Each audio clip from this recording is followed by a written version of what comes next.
नमस्कार दोस्तों, जय श्री राम। राधे राधे। चरित्रहीन स्त्री होती है या पुरुष, प्रिय दर्शकों, स्वागत है आप सभी का पुनः आपके अपने YouTube चैनल वास्तुशास्त्र ज्ञान टीवी पर। प्रिय मित्रों, इस वीडियो में आपके लिए लेकर के आए हैं एक ऐसी कहानी जिसमें आपको बताया जाएगा कि चरित्रहीन स्त्री होती है या पुरुष। मित्रों, ये कहानी आपको बहुत अच्छी जानकारी और सीख दे करके जाएगी। तो चलिए मित्रों, आपका कीमती समय बर्बाद ना करते हुए अब सीधे कहानी पर ही पहुंचते हैं। प्रिय मित्रों, एक समय की बात है, भगवान श्री कृष्ण से अर्जुन मिलने के लिए जा रहे थे। और जब अर्जुन भगवान श्री कृष्ण के पास पहुंचे तभी अर्जुन भगवान कृष्ण से कहते हैं, हे माधव, आज मैं आपसे एक बात पूछना चाहता हूं। तभी भगवान श्री कृष्ण बोले, अर्जुन, तुम्हारे मन में क्या जिज्ञासा है, तुम्हारा क्या प्रश्न है। अर्जुन, हे केशव, आज मैं जो आपसे प्रश्न पूछना चाहता हूं वो प्रश्न इस प्रकार है कि समस्त संसार में चरित्रहीन स्त्री होती है या पुरुष। प्रिय मित्रों, जैसे ही अर्जुन भगवान श्री कृष्ण से ये प्रश्न पूछते हैं तो भगवान श्री कृष्ण अर्जुन से कहते हैं, क्या बात है अर्जुन, तुम इस बात को लेकर बहुत चिंतित दिख रहे हो और ये तुम्हारे मुख पर भी स्पष्ट झलक रहा है। हे अर्जुन, तुम मुझे सारी बातें खुलकर बताओ, आखिर बात क्या है जो कि तुम्हारे मन में ऐसे प्रश्न उठे। प्रिय मित्रों, फिर अर्जुन भगवान श्री कृष्ण से कहते हैं, हे प्रभु, एक स्त्री है और वो स्त्री अपने घर में अकेली रहती है और उस स्त्री के घर में यदि कोई भी पुरुष दिन या रात में जाता है तो लोग उसे चरित्रहीन ही समझते हैं और उसे बुरा भला कहते हैं। इसलिए प्रभु, आपसे ये पूछना चाहता हूँ कि आखिर इस संसार में चरित्रहीन कौन होता है, स्त्री या फिर पुरुष। तो प्रिय मित्रों, इसके बाद भगवान श्री कृष्ण अर्जुन से कहते हैं, हे पार्थ, यदि ऐसी बात है तो मैं तुम्हारे इस प्रश्न का जवाब अवश्य ही दूंगा। अर्जुन, आज मैं आपको एक कहानी सुनाता हूँ और इस कहानी के माध्यम से आपको अपने प्रश्न का उत्तर अवश्य ही प्राप्त होगा। और फिर इस कहानी के माध्यम से भगवान श्री कृष्ण अर्जुन को ये बताते हैं कि आखिर संसार में चरित्रहीन कौन होता है। भगवान श्री कृष्ण कहते हैं, हे अर्जुन, एक समय की बात है, एक वन में एक साधु रहा करते थे। वे साधु बहुत ही ज्ञानी व विद्वान थे। वे साधु वन में बैठे बैठे भगवान की भक्ति किया करते थे। तो प्रिय मित्रों, एक दिन की बात है, भगवान श्री कृष्ण कहते हैं, उन विद्वान साधु महाराज जी के पास एक स्त्री आती है और वो स्त्री आकर उन विद्वान साधु से कहती हैं कि हे मुनिवर, इस वन के निकट में जो नगर है, मैं उस नगर से आई हूँ और मैं आपको निमंत्रण देना चाहती हूँ। और वह स्त्री कहती है, हे विद्वान संत जी, मैं अपने घर पर भगवान शिव का पूजा रखी हूँ और मैं 7 साधुओं को भोजन कराना चाहती हूँ और इसी कारण से मैं आपको निमंत्रण देने आई हूँ। मैं आपसे यह कहने के ये आई हूँ कि आप मेरे घर पर भोजन करने अवश्य पधारें। तो प्रिय मित्रों, जैसे ही वह स्त्री उस विद्वान साधु को स्वयं अपने मुख से निमंत्रण देती है तो वह विद्वान साधु उस स्त्री से कहते हैं, हे पुत्री, तुम स्वयं चलकर मुझे निमंत्रण देने को आई हो तो मैं तुम्हारे इस निमंत्रण को स्वीकार करता हूँ और मैं तुम्हारे घर भोजन करने के लिए अवश्य ही आऊँगा। प्रिय मित्रों, उसके बाद मैं ये कहकर और निमंत्रण देकर वह स्त्री अपने नगर की ओर वापस लौट जाती है।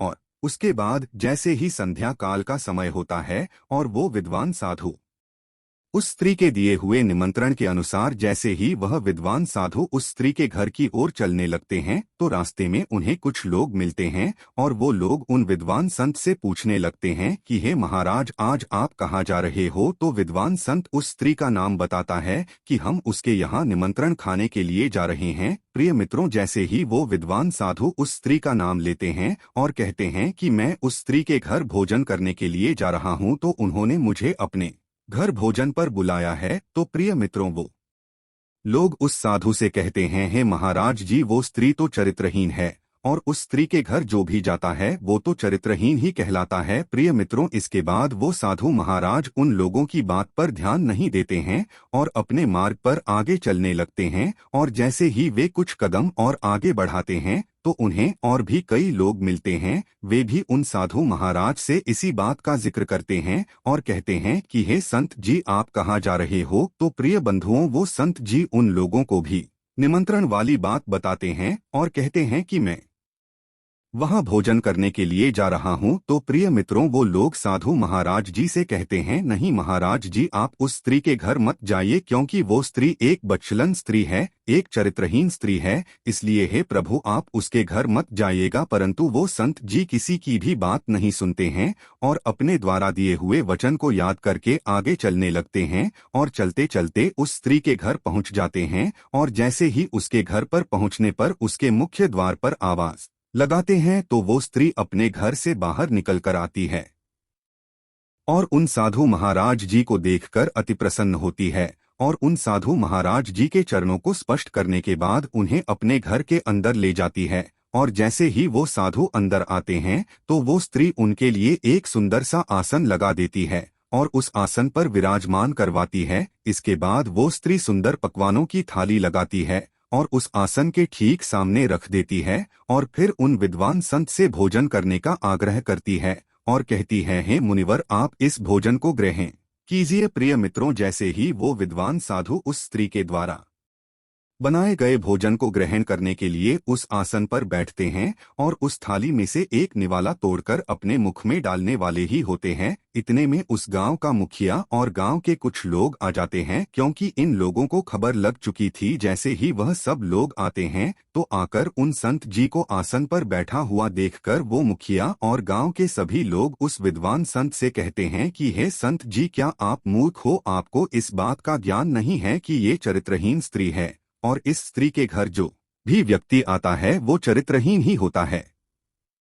प्रिय मित्रों, उस गांव के मुखिया के मुख से ऐसी बात सुनने के बाद वो संत जी अपने आसन को छोड़ करके खड़े हो जाते हैं और उस मुखिया की बातों को सुनने लगते हैं और उस मुखिया के मुख से कही हुई किसी भी कड़वी बात पर क्रोध नहीं करते हैं। इसीलिए कहा जाता है कि जो सच्चा साधु होता है उसके मन में वासना और क्रोध कभी भी नहीं होता। प्रिय मित्रों, जैसे ही वो मुखिया अपनी कड़वी बातों को जोर जोर से बोलने लगता है और उस स्त्री के बारे में उल्टी सीधी बातें करने लगता है तो वह विद्वान साधु उस मुखिया के एक हाथ अपने हाथ से पकड़कर अपनी कांख में दबा लेता है और फिर उस मुखिया से कहता है, हे मुखिया जी, अब आप एक काम कीजिए, मैंने आपके एक हाथ को अपने हाथ से पकड़कर अपने कांख में दबाए रखा है, लेकिन मुखिया जी अब आप अपने एक हाथ से ताली बजाइए। प्रिय मित्रों, जैसे ही वो विद्वान साधु उस मुखिया से इस बात को कहते हैं तो वो मुखिया विद्वान संत से कहता है, हे महाराज, ऐसा कैसे संभव है? एक हाथ से ताली कैसे बज सकती है? क्योंकि आपने मेरा एक हाथ तो अपनी कांख में दबा रखा है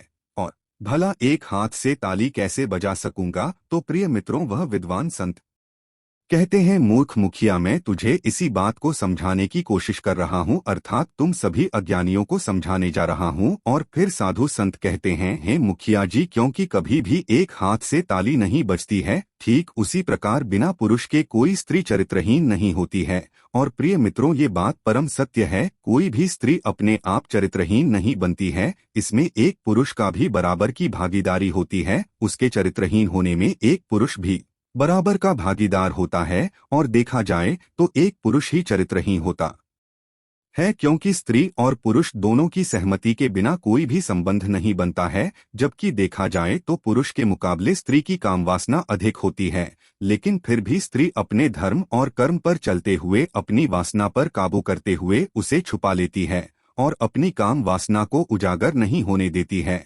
लेकिन जो पुरुष होते हैं वो अपनी वासना को काबू नहीं कर पाते हैं, जिसके चलते किसी स्त्री की सहमति के बिना वो उससे संबंध बनाने की जबरदस्ती कोशिश करते हैं और इसीलिए देखा जाए तो चरित्रहीन स्त्री नहीं बल्कि पुरुष ही स्त्री की भावनाओं को ठेस पहुंचाता है। परंतु आपको एक सत्य और कड़वी बात का ज्ञान देने के लिए इस कहानी से हमने आपको रूबरू करवाया है। तो प्रिय मित्रों, कैसी लगी आपको ये जानकारी? अगर जानकारी अच्छी लगी है, पसंद आई है तो कमेंट बॉक्स में जरूर बताना और हो सके तो अपने मित्रों को भी शेयर करना और हमारे चैनल को सब्सक्राइब अवश्य कर लेना। और दोस्तों, सच्ची श्रद्धा से कमेंट में जरूर लिखें, जय श्री राम, जय हनुमान, साथ ही देवों के देव हर हर महादेव सदैव आप पर अपनी कृपा बनाए रखें। तो दोस्तों, मिलते हैं अगली ज्ञानवर्धक वीडियो में, तब तक के लिए राधे राधे। धन्यवाद दोस्तों।